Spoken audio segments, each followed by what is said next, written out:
What's going on, guys? At the shop, messing around with the Chevelle a little bit, but I figured I'd go over the second part of the manual to power swap on the OBS using your factory wiring. As you can see, I got the old doors off. This was the one on the passenger side. She got hammered. The driver's side is behind it. It's in good shape. I got the doors off the extra cab on there, you can see. So I'll show you what you need to do. Okay. So, as you can see, I got the power door on this thing. There's going to be all your your plugs for your switches right here.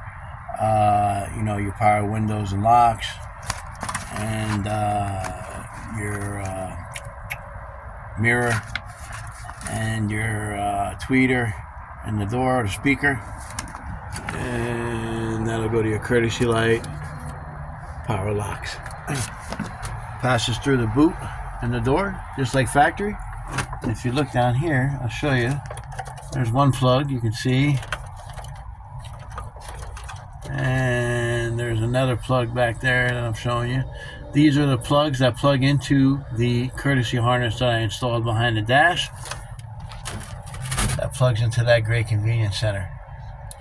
Okay, so now, there's no fuses you need to add. Everything's powered up through that. So now this truck will have power windows, power locks, courtesy light in the door, third brake light, dome light.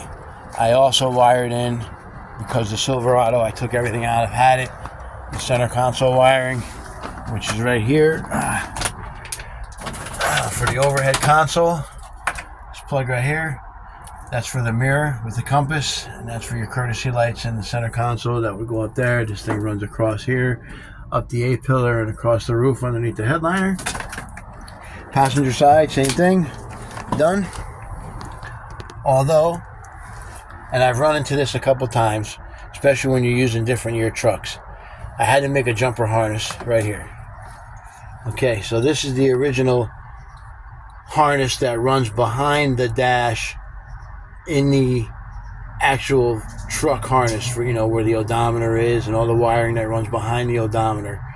This goes there, it runs with the HVAC wiring for the truck and what have you.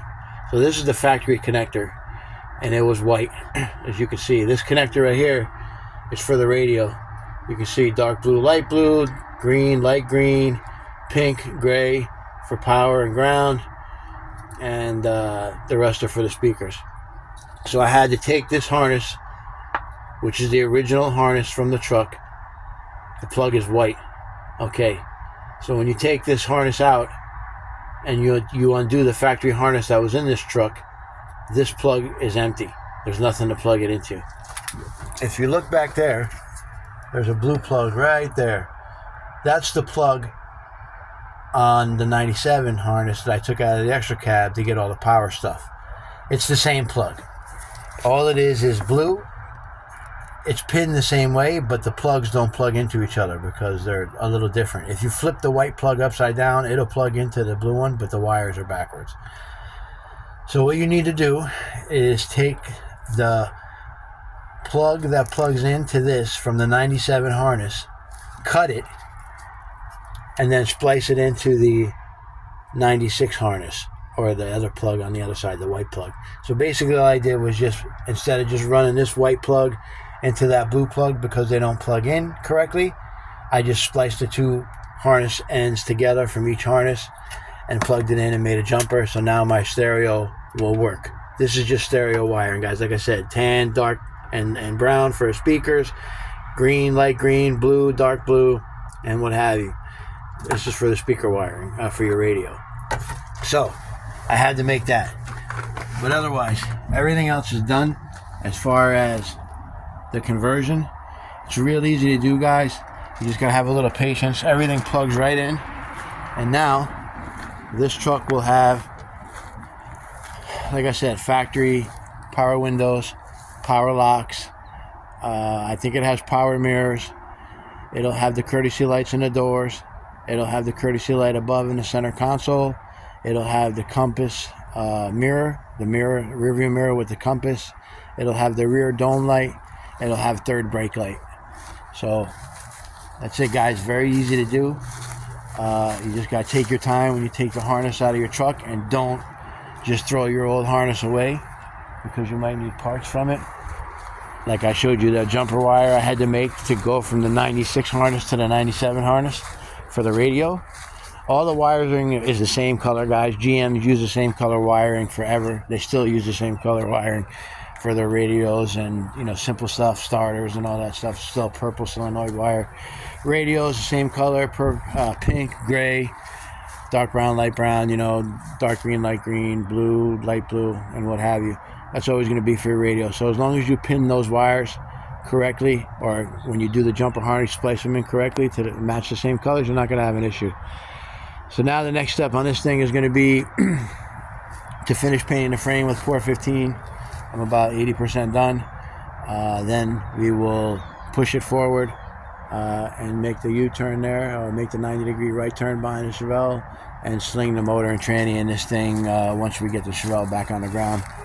The motor mounts are in already. I just got to run a couple more bolts through the frame. I just got them sitting in there. This thing's getting an all aluminum 5.3 and a 4L80. I'm not sure what I'm going to do about engine management and transmission management yet. If I'm going to go aftermarket fuel injection, or I have a factory harness that was cut and thinned out, and I have an ECU unlocked and a gas pedal that'll run the 5.3, but I got nothing to run the 4L80. So I might do a standalone controller, I'm not sure. Or I might just go some kind of aftermarket fuel injection. Yet to be decided. First thing is finishing up a couple things on the Monte Carlo before I really get involved in this thing. So yeah, guys, just a quick short video showing you the second part of what you got to do to get everything hooked up. All the plugs are going to be the same underneath the dash and through the A-pillar. It's just once in a while you'll get a plug like that radio plug, just because I'm using a different year harness. And I've seen it on the same year as well, where you're going from a work truck harness to, you know, the fully loaded harness with the power windows and everything, and that radio plug does the same thing. It'll be in a different spot, and you'll have to make a harness or extend the wires or make a jumper harness like I did if you're going from a different year truck. That's going to be it for today, guys. I'm going to get back on the Chevelle a little bit. Wade is here. We're helping him with his car too. So just figured I'd go over it real quick. And yeah, next thing, like I said, we'll be getting the motor and tranny in it and getting power to everything, and I'll show you how everything works, and there won't be no issues with everything, and it all looks factory. I got some Cunningham OBS dash savers for the dashboard to screw that in nice and tight. I got a cover lay to go on. I'll show you how to do that real easy. And we're going to put all the interior pretty much out of the extra cab in here.